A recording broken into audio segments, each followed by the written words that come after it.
मेरे लाइफ में एक टाइम था जब मैं सोशल मीडिया इतना यूज़ करता था कि दिन में 10 घंटे 7 घंटे कभी कभार 5-6 घंटे ये एवरेजली मैं सोशल मीडिया यूज़ करता था, जिसमें कि व्हाट्सअप, इंस्टाग्राम, फेसबुक, यूट्यूब सब।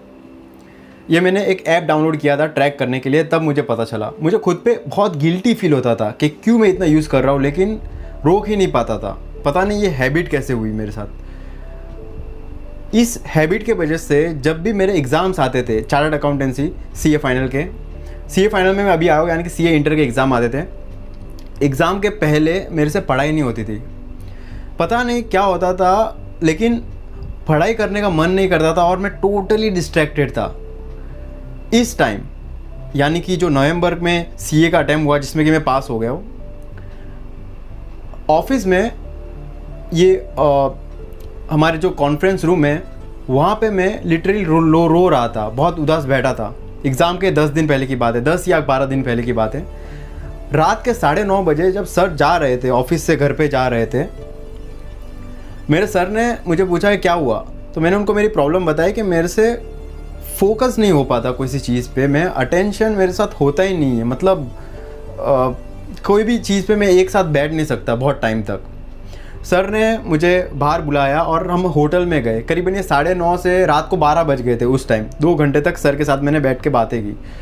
सर ने मुझे जो उस टाइम नॉलेज दी, मैंने पता नहीं, मैं 2 घंटे सुनते रह गया। और जैसे ही वो तो 12 बजे घर पे चले गए, लेकिन मैं फिर से ऑफिस में आया और मैंने लिख लिया जो भी उन्होंने मुझे कहा था।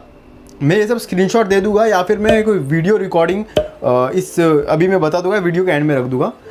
उन्होंने मुझे जो जो बताया मैंने 10 पॉइंट में लिख लिया कि क्या कारण है कि मैं फोकस नहीं कर पाता और सोशल मीडिया से डिस्ट्रैक्टेड रहता हूँ। एग्ज़ाम के 10 दिन पहले इन्होंने मुझे प्लान बताया और मैंने सेम फॉलो किया और रिज़ल्ट पास हो गया। सीए इंटर का एग्ज़ाम बहुत टफ होता है, मेरे लिए, मेरे जैसे लोगों के लिए बहुत टफ होता है। बाकी जो पढ़ाई करते हैं, रैंक कर रहे थे, उनके लिए ईजी है, लेकिन मेरे लिए बहुत टफ था ये एग्ज़ाम, बहुत मुश्किल से। उस 10 दिन में मैं कुछ भी नहीं, सिर्फ पढ़ाई। और पता नहीं, जब मैंने ये बुक पढ़ी द डीप वर्क, उसमें ऑथर ने बहुत सारी स्टोरी बताई है। उन स्टोरीज़ में जो एक फेज़ होता है, जो भी सक्सेसफुल बनता है, उस फेज़ को आप फोकस बोलिए, अटेंशन बोलिए, फ्लो स्टेट बोलिए, डीप वर्क बोलिए, इस स्टेट के वजह से ये एक सिंगल मोस्ट एलिमेंट है सक्सेस का, मैं ये मानता हूँ। आज मैं जो आपको बताने वाला हूँ वो मैंने इस बुक द डीप वर्क से मैंने ग्रैब की है, ये जो नॉलेज है, और इस वीडियो में मैं शेयर करने वाला हूँ। इस वीडियो को मैं 3 भाग में डिवाइड करूँगा। सबसे पहले मैं बताऊँगा 3 से 4 स्टोरीज़ बताऊँगा जो रियल लाइफ स्टोरीज़ है, बिल गेट्स की, जेके रॉलिंग्स की, और भी 2 स्टोरीज़, जिसमें कि आपको पता चलेगा कि ये फोकस का एलिमेंट बहुत कॉमन है जितने भी लोग सक्सेसफुल हुए। उसके बाद मैं बताऊँगा कौन कौन से टाइप के फोकस होते हैं। फॉर एग्जाम्पल, अगर आप जॉब करते हो तो शायद आप दुनिया से 2-3 दिन तक दूर नहीं हो सकते, ये भी फोकस की स्ट्रैटेजी है। तो आप सुबह उठना और उस टाइम 2-3 घंटे फोकस करना आपके लिए अच्छा रहेगा। उसी तरीके से कौन कौन से टाइप्स ऑफ फोकस आप टाइम रख सकते हो वो मैं सेकंड पार्ट में बताऊंगा। और थर्ड पार्ट में, इसी वीडियो के थर्ड पार्ट में मैं बताऊंगा कौन कौन से टिप्स है जिससे आप तुरंत फॉलो कर सकते हैं। बिल गेट्स और वॉरेन बफेट दुनिया में सबसे अमीर लोगों में शुमार है। एक बार इन पे एक डॉक्यूमेंट्री बन रही थी, तो दोनों को अलग अलग इनवाइट किया गया और इनसे रिक्वेस्ट की गई कि आप अपना सक्सेस मंत्र, सक्सेस का सबसे primary reason on piece of paper लिख के दीजिए। तब इन दोनों को अलग अलग बिठाया गया था, इनके बीच कोई इंटरेक्शन भी नहीं था। दोस्तों, मजे की बात यह है कि इन दोनों से जब वो पीस ऑफ पेपर कलेक्ट किया गया और उसके ऊपर जो वर्ड देखा, दोनों ने एक ही वर्ड लिखा था और वो वर्ड था फोकस। तो इनके मुताबिक अगर आप लाइफ में वाकई में बहुत सक्सेसफुल होना चाहते हो तो कोई भी एक ही चीज पे फोकस करिए। His father, many years ago, right after we met, had a group of about 20 write down on a sheet of paper one word that they thought accounted for their success. And Bill and I, who may only met twice, didn't know what the other one was writing down. We both wrote down the same word, which was focus. And he was focused on software, I was focused on investments. And it gave me a big advantage to start very young. There's no question about it. इस video को थोड़ा और आगे तक देखिए, बाद में आपको सेंस बनेगा कि मैं क्या बोल रहा हूँ। बाद में आप डॉट्स को कनेक्ट कर पाओगे। जेके रॉलिंग्स जो एक टाइम होमलेस थी, उनके पास लिटरली खाने के लिए पैसे नहीं थे। ओपेरा विनफ्री का एक इंटरव्यू है जो कि यूट्यूब पे अवेलेबल है।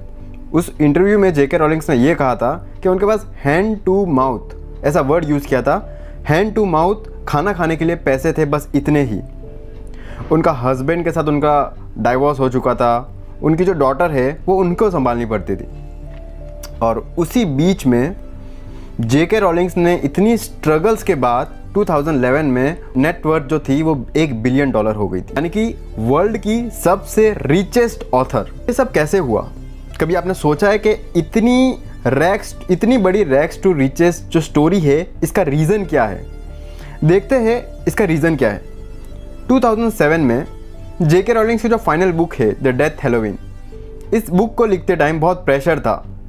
उनको इतनी घर में डिस्टर्बेंस होती थी कि वो लिख नहीं पाते। उनकी डॉटर है, उनको संभालना, बाहर की आवाज़ें, नहीं हो पाता था इतना फोकस।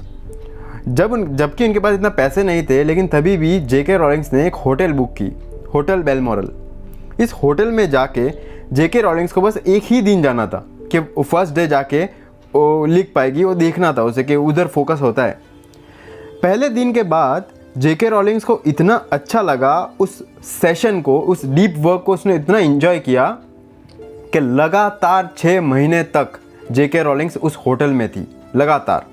जेके रॉलिंग्स का जो एक क्राफ्ट था, जब उन पे जेके रॉलिंग्स जब उन्हें क्राफ्ट पे काम कर रही थी तब किसने नोटिस नहीं किया, लेकिन जब वह सक्सेसफुल बन गई है तब आज सबको पता है हैरी पॉटर कितनी बड़ी सक्सेस है। उस बुक को जितनी रिकग्निशन मिली है वो अनबिलीवेबल है। सबसे most sold book in history, Harry Potter. JK Rawlings की सक्सेस का राज क्या है? And some days I do feel like, is it real? Then this is where I would come back to, this would be my baseline. I'd be back in Leith. And obviously if I'd known that 10 years on, I'd come back here with a film crew and there would be my published books in someone else's bookcase in this room. I mean, it's really incredible to me. Yes.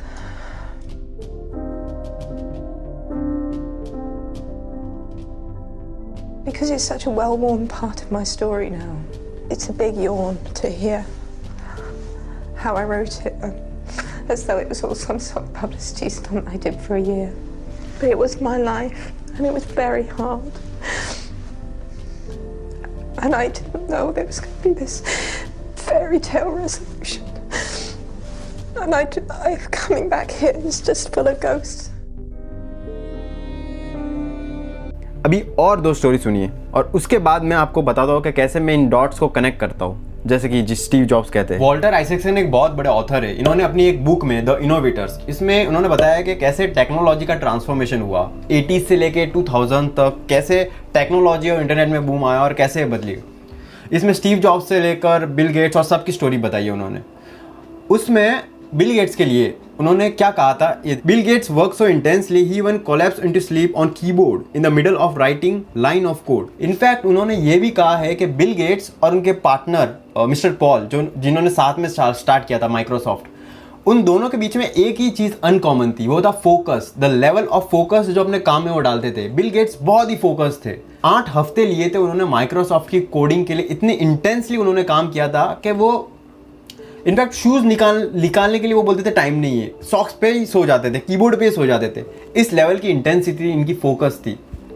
अगर आपको book नहीं पढ़नी है तो आप नीचे मैंने description में एक ब्लॉग दिया है, वो पढ़ सकते हो। 2013 में हार्वर्ड गैजेट इस टॉपिक से उन्होंने एक ब्लॉग भी लिखा था, तो वो भी आप पढ़ सकते हो। उसमें पूरी डिटेल्स में उन्होंने बताया कि बिल गेट्स की क्या इंटेंसिटी थी फोकस की। इनफैक्ट अभी भी Bill Gates yearly 1 or 2 weeks deep work के लिए रखते हैं, यानी कि वो टेक्नोलॉजी से आउट हो जाते हैं, यानी किसको बताते नहीं है कि वो कहाँ पे, और फॉरेस्ट में और कहीं चले जाते हैं और सिर्फ सोचते हैं कि माइक्रोसॉफ्ट का फ्यूचर क्या होगा और हमें अभी आगे करना क्या है कंपनी के लिए। और वो 2 वीक में किसी आउटपुट के साथ आते हैं और उस पर काम करते हैं। जैसे कि टेक्नोलॉजी में इंटरनेट बहुत बड़ा ड्राइविंग फोर्स होने वाला था, ये उन्होंने कोई एक थिंक वीक में ही उन्हें पता चला था और माइक्रोसॉफ्ट ने उस पर काम करना चालू किया।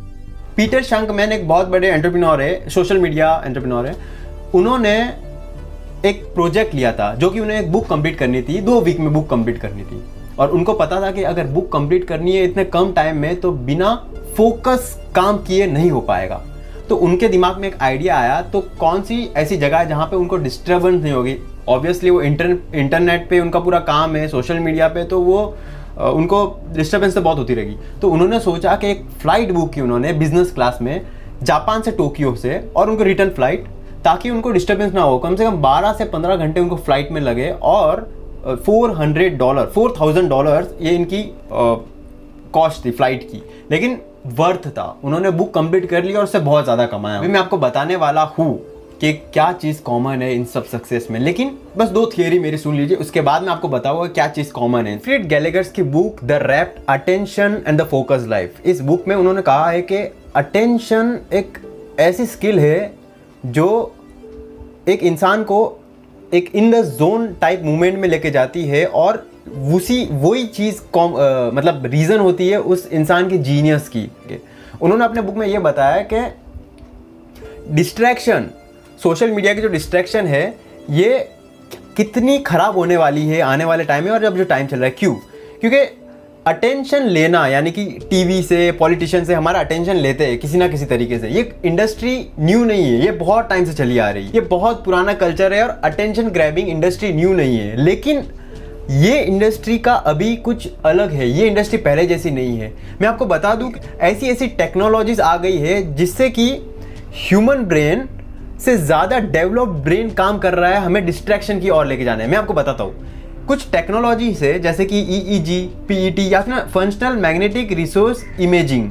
ये ऐसी टेक्नोलॉजी है जिससे कि आप अगर सोशल मीडिया में एंगेज हो तो आपका ब्रेन वो रीड कर रही है, और वो टेक्नोलॉजी, ये कोई ह्यूमन ब्रेन नहीं है, ये आर्टिफिशियल इंटेलिजेंस है।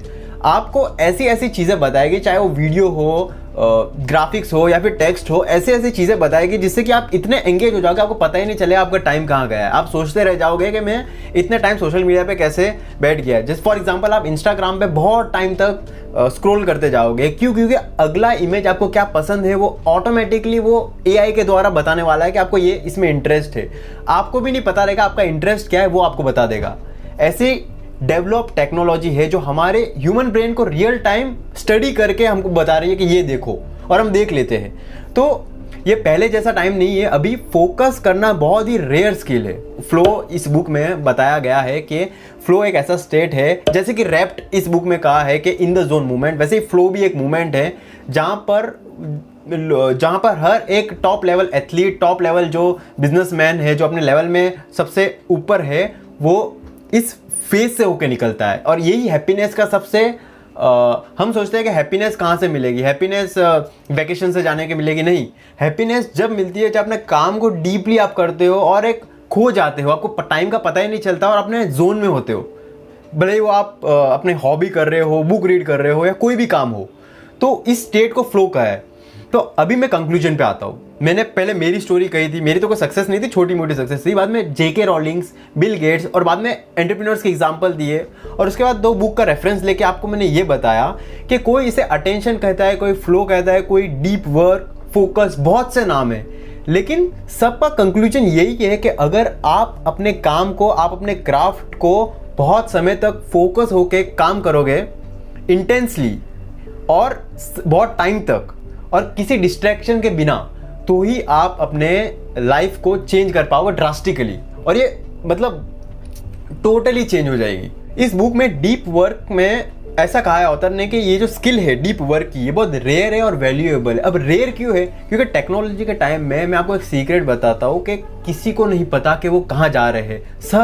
हर एक टाइम डिस्ट्रैक्ट होते जा रहे हैं, लेकिन आपने अगर अवेयर होकर देख लिया कि ये जो स्किल है डीप वर्क की, ये बहुत ही कम है, ज़्यादा लोगों में बची ही नहीं है, सबको पता ही नहीं है, क्योंकि डिस्ट्रैक्शन सब जगह है, सबके हाथ में मोबाइल है और 10-10 मिनट में वो डिस्ट्रैक्ट होते जा रहे हैं। लेकिन अगर आपको पता है कि ये जो स्किल है डीप वर्क की, ये आपको बहुत आगे तक लेके जा सकती है, तो आप इस पर काम कर सकते हो। जैसे सप्लाई कम हो जाती है तो डिमांड बढ़ जाती है।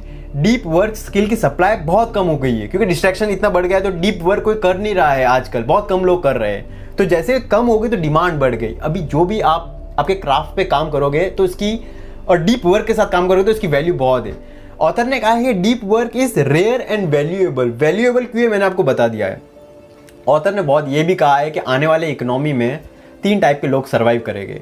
एक वो लोग जिनके पास बहुत सारे पैसा है, और एक वो लोग जो अपने क्राफ्ट में आगे कर रहे हैं, और एक वो सुपरस्टार जिनके पास पैदाइशी ऐसे कोई टैलेंट है जिससे कि वो बहुत पैसा कमा सकते हैं। तो जिनके पास पैसा है वो तो आपके पास है या नहीं उससे हम कर नहीं सकते, वो हमारे हाथ में नहीं है।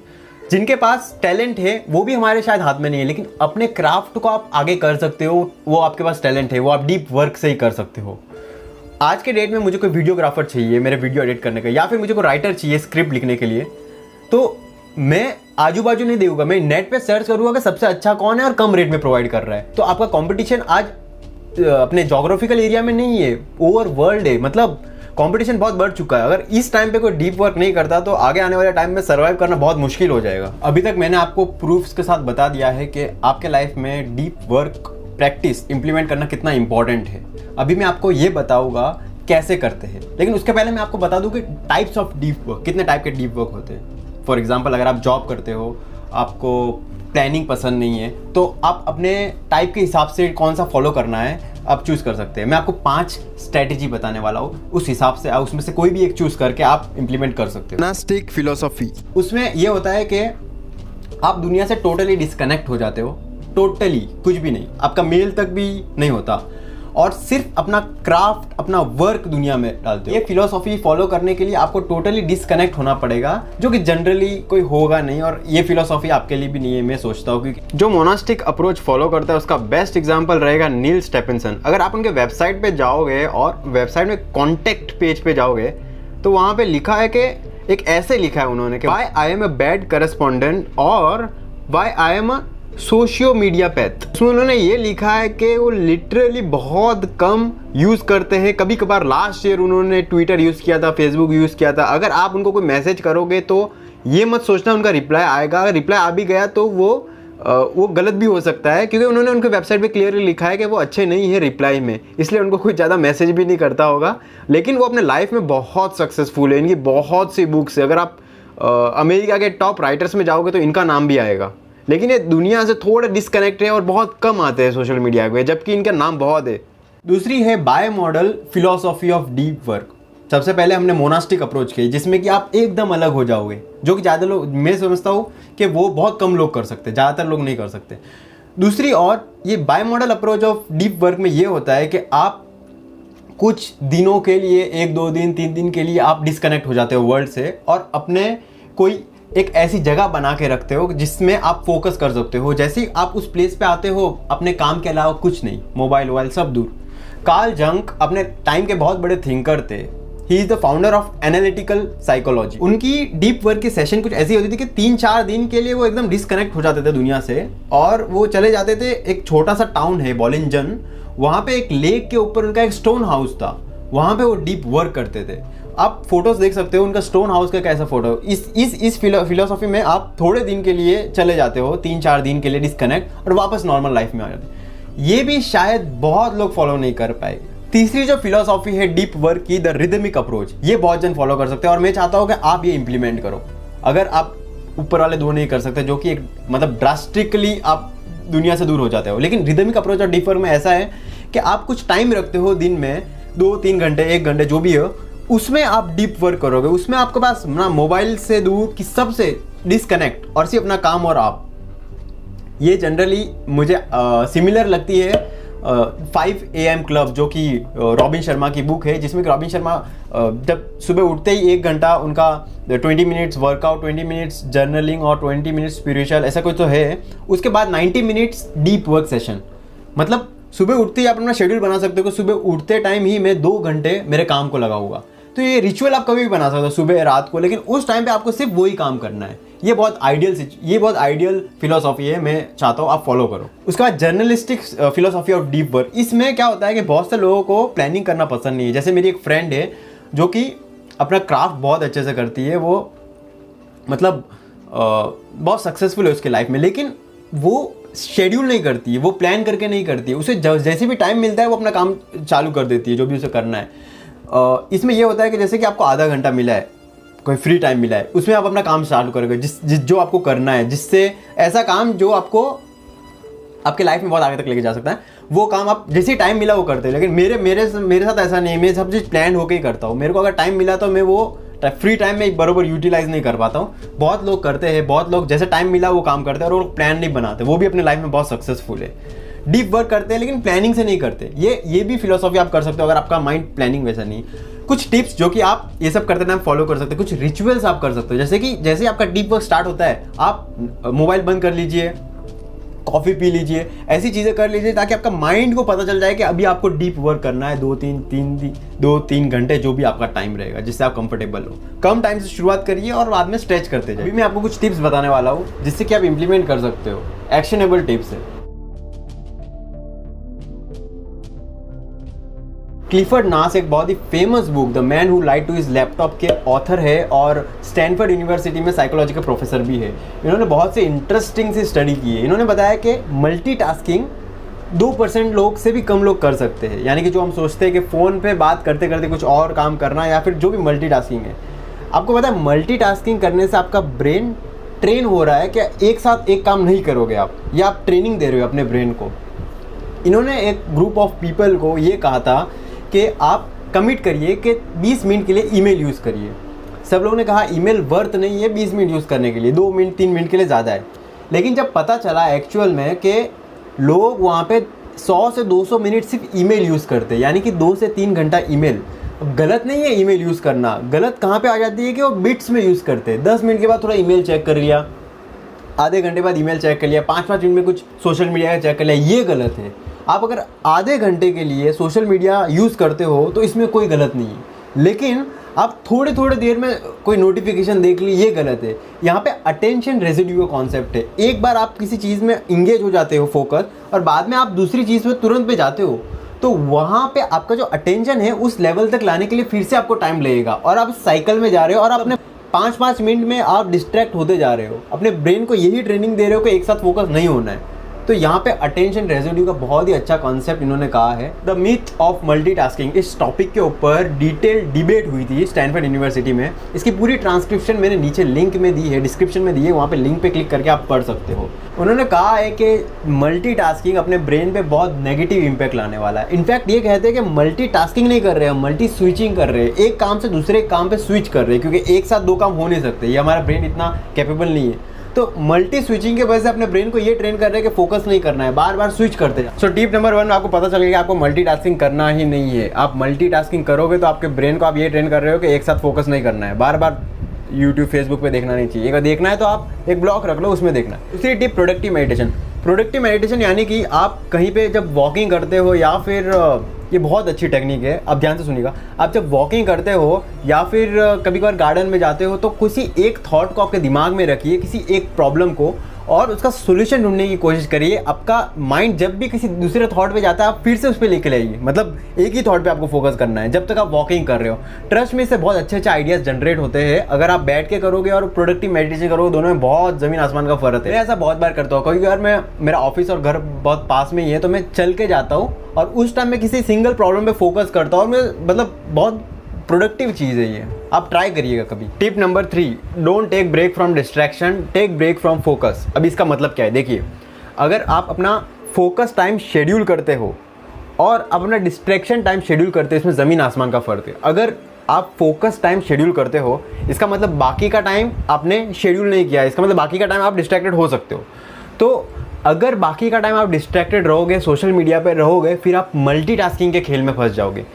फॉर एग्जाम्पल, आपको क्या करना है कि आपको डिस्ट्रैक्शन का टाइम सेट कर देना है, कि यानी कि मैं आधा घंटा दिन में सोशल मीडिया यूज़ करूँगा, ये आपने वो टाइम सेट कर दिया। अब बाकी के टाइम में आप बार बार मतलब मल्टीटास्किंग नहीं करोगे, मल्टी स्विचिंग नहीं करोगे।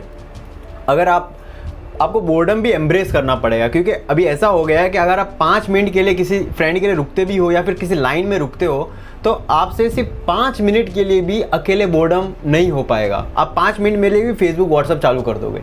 इसका रीज़न यही है कि आपने अगर ये डिसाइड कर लिया कि मैं आधे घंटे फेसबुक व्हाट्सअप जो भी यूज़ करूँगा और ये टाइम तक यूज़ करूँगा, बस इसके बाद अलाउ करूँगा ही नहीं, मेरा नेट बंद रहेगा।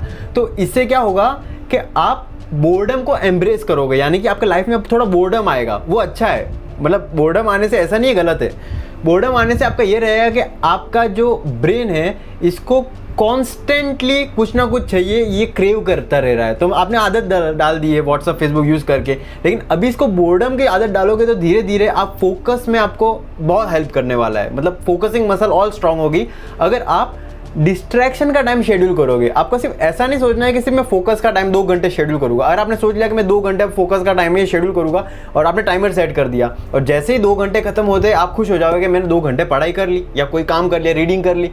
अभी आपका कंप्लीशन हो गया है और अभी आप जा जाके व्हाट्सअप फेसबुक पे और फिर से अभी ट्रेनिंग कौन से चालू है अपने ब्रेन की, के डिस्ट्रैक्शन की ट्रेनिंग चालू कर दी आपने।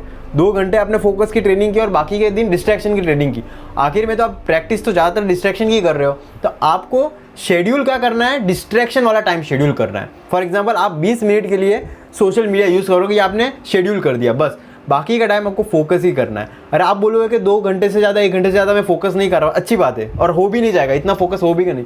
आपको क्या करना है कि जैसे 1 घंटा होता है तब आपको गार्डन में जाना है या फिर नेचर के पास जाना है, कहीं पे भी सोशल मीडिया पे नहीं जाना है। इसका मतलब ये नहीं है सोशल मीडिया, एक टाइम पे आप सॉन्ग भी सुन सकते हो, लेकिन सोशल मीडिया आपके साथ खेलने वाली है। आपको मैंने स्टार्टिंग में बताया कि आर्टिफिशियल इंटेलिजेंस है, ये कोई सोशल मीडिया अभी सोशल मीडिया नहीं रहा, अब ये अटेंशन ग्रैब करने की मशीन हो गई है और आप मशीन से कम्पीट नहीं कर सकते। मैं ऐसा रिस्क नहीं लेना चाहता आपके साथ कि आपको सोशल मीडिया पे फ्री टाइम पे बैठा हो, नहीं। आप दिन में टाइम फिक्स कर लीजिए, आधा घंटा 1 घंटा जो भी है, उसी टाइम पे सोशल मीडिया यूज़ करिए। उसके बाद पूरा दिन नहीं करना और हो सके तो उसी टाइम को कम करते जाइए दिन ब दिन। क्विट सोशल मीडिया, ये लास्ट टिप है और ये बहुत ही इंपॉर्टेंट है। रयान डिकोनिमस बहुत ही बड़े फिल्म प्रोड्यूसर है यूएसए में। इन्होंने अपने लाइफ को मिनिमलिस्टिक बनाने के लिए एक अप्रोच यूज़ की थी। इन्होंने अपने घर में बहुत ही क्लटर था, उनको मतलब बहुत डिस्ट्रैक्टेड हो गए थे कि इतना क्लटर क्यों है, जो चीज़ें काम की नहीं है वो भी मेरे घर में है। तो इन्होंने ये किया कि हर एक चीज़ को पैक कर दिया, उनके घर में छोटी से छोटी चीज़ को पैक कर दिया। अब पैक करने के बाद 1 हफ्ते तक उनको पैक ही रखा, लेकिन जो जो चीज़ उनको 1 हफ्ते में काम आई उसको अनपैक करके यूज़ करना चालू कर दिया। 1 हफ्ते में उन्होंने देखा कि ऐसी चीज़ें जो कि अभी तक अनपैक्ड ही है, मतलब सॉरी अभी तक पैक ही है, अनपैक की नहीं है, यानी कि वो 1 हफ्ते में यूज़ में नहीं आई, तो उन सब चीज़ों को उन्होंने फेंक दी। ऐसे उन्होंने अपनी लाइफ को मिनिमलिस्टिक कर दिया। ऐसे ही मैं चाहता हूँ आप अपने सोशल मीडिया ऐप के साथ करिए। आप जो भी ऐप यूज़ करते हो, वो इंस्टाग्राम से लेकर व्हाट्सअप, यूट्यूब जो भी हो, 1 महीने तक आप कमिट मत करिएगा मैं यूज़ नहीं करने वाला हूँ, अनाउंस मत करिएगा पब्लिकली। आप बस देखिएगा आप 1 महीने तक किसी को छुओगे ही नहीं, वो ऐप ओपन ही नहीं करोगे। 1 महीने बाद आपको ओपन करके ये देखना है कि आपके ना होने से कुछ फ़र्क पड़ा है किसी को। अगर फ़र्क पड़ा है और आपको लगता है, आपको 2 क्वेश्चन पूछने हैं 1 महीने बाद, क्या आप रह सकते हो बिना इस ऐप के? कोई ड्रास्टिकली आपको बेनिफिट और कॉस्ट में कुछ डिफरेंस आया, यानी कि आपका कॉस्ट क्या है और बेनिफिट क्या है, बेनिफिट कम हुआ है तो आप यूज़ करना सोच सकते हो। लेकिन अगर कुछ फ़ायदा ही नहीं हुआ है, पहले भी आपको फ़ायदा नहीं होता था लेकिन बंद करके आपको फ़ायदा हो रहा है, तो आप उसे यूज़ मत करिए। 1 महीने के लिए आप ट्राई करिएगा, पहले कोई ऐप को यूज़ मत करिएगा। 1 महीने तक आप अनपैक कर दिया आपने, 1 महीने बाद अनपैक करके ये देखिए कि आपको कौन सा एप्लीकेशन ऐसा है जिसको आपने बंद कर दिया और इसका आपको नुकसान हुआ। फॉर एग्जाम्पल बहुत जन यूट्यूब अच्छे फ़ायदे के लिए भी यूज़ करते हैं, अच्छे अच्छे वीडियोस भी देखते हैं, उनके लिए शायद ये नुकसान हो सके क्योंकि वो फ्री एजुकेशन वीडियो जो देखते हैं यूट्यूब पे, बहुत लोग हैं जो अच्छे वीडियो भी देखते हैं, उनके लिए शायद ये नुकसान हो सकता है। तो आपके ऊपर है, आप हो सकता है यूट्यूब सिर्फ एंटरटेनमेंट के लिए देख रहे हो, जो कि आपके लिए अच्छा नहीं है। मतलब बेनिफिट कम है और कॉस्ट ज़्यादा है, आपका टाइम कॉस्ट है। आपको लगता है आप ऐसे ही देख रहे हो लेकिन आपका टाइम जा रहा है। अभी लास्ट एंड फाइनल मैं आपको सजेशन देने वाला हूँ कि आपने पूरा वीडियो अगर यहाँ तक देखा है तो आपको लगता होगा कि पूरे टाइम फोकस कर करके मेरा दिमाग पागल ना हो जाए, लेकिन ऐसा नहीं है। ऑथर ने रेस्ट के लिए भी उतनी प्रायोरिटी दी है जितनी फोकस के लिए। रेस्ट कहा है मैंने ये नहीं कहा सोशल मीडिया, रेस्ट अलग चीज़ है। अटेंशन रिस्टोरेशन थियरी ये कहती है कि अगर आप नेचर के पास जाते हो, यानी कि हो सकता है आप पानी से मुंह धो, कोई भी जो नेचर वाली चीज़ें हैं जो कि नेचुरल है, आप गार्डन में जाइए या आप खेलने जाइए, ऐसी चीज़ों से आप जब एक्सप्लोर होते हो तो आपकी जो फोकसिंग जो आपने फोकस टाइम बिताया है वो रिकवर हो रहा है। ऐसा नहीं है आप वहाँ पे डिस्ट्रैक्ट हो रहे हो।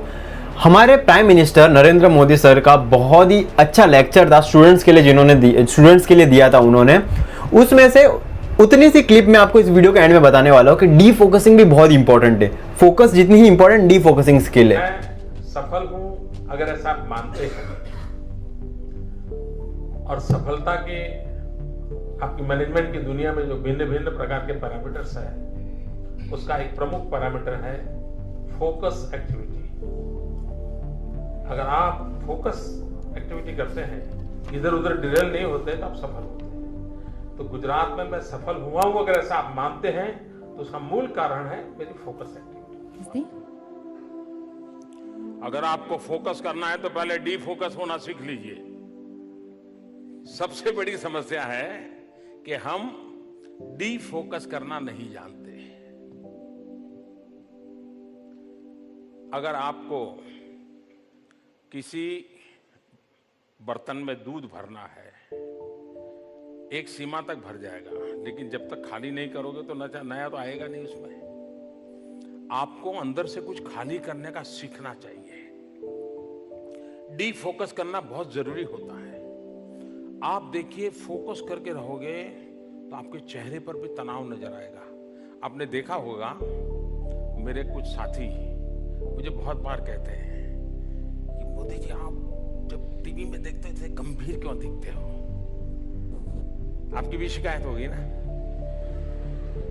मेरा वो नेचर नहीं है, लेकिन जब मैं बिना काम बैठा हूं, किसी समारोह में बैठा हूं, मंच पे बैठा हूं, तो एकदम सोचने में चला जाता हूं, तो मेरा चेहरा वगैरह फिर उसी में उलझ जाता है। तो मेरे फेशियल एक्सप्रेशन वगैरह सब देखने वालों को, यार टीवी बंद करो, ऐसे ही लगता होगा यार ये मोदी आ गया। क्यों? क्योंकि उस समय मैं डिफोकस नहीं करता, लेकिन उसी समय मंच पर बगल वाले से थोड़ी बात करता हूं तो एकदम से आप देखते होंगे मुझे रिलैक्स महसूस करते होंगे आप। तो मैं जैसे ही डिफोकस होता हूं, सब कुछ सरल हो जाता है। और इसलिए 24 घंटे एग्जाम, कैरियर, परीक्षा, ये जो शब्द है ना जी, suggestions, your suggestions, laboratory, practical, न जाने क्या क्या शब्दों। अगर आपका कोई आज के युग के जमाने में अगर डिसेक्शन किया जाए तो यही शब्द भम भम भम करके निकलेंगे, क्योंकि यही शब्द भरे पड़े हुए हैं। कभी उन शब्दों के बाहर भी एक दुनिया होती है। और इसलिए खेलना, हमारे शास्त्रों में पंच महाभूत इसकी चर्चा है। पता है पंच महाभूत है? पृथ्वी, आकाश, जल, वायु, है अग्नि, है ना? आपने कभी मार्क किया है दुनिया में कितनी बड़ी बड़ी कंपनियां बहुत बहुत सी ब्रांड बेचती होगी कि ये स्प्रे लगाओ तो फ्रेश हो जाओगे, टिकना करोगे तो फ्रेश हो जाओगे, लेकिन आप कितने ही थक करके आए हैं, ऐसे ही मुंह धो देते पानी से, फ्रेश हो जाता कि नहीं है? आप कहीं ऐसा अनईजी फील करते हैं, खिड़की खोल करके यूं मुंह कर देते हैं, फ्रेश होते कि नहीं होते हैं? मनुष्य की रचना ऐसी है शरीर की, जब भी इन पंच महाभूत के संपर्क में आता है, उसके अंदर एक नई ऊर्जा आ जाती है। और इसलिए हमने प्रयत्न पूर्वक इन पंच महाभूतों से संपर्क बनाए रखना चाहिए। कभी खुले पैर से मिट्टी में दौड़ने का आनंद तो लीजिए।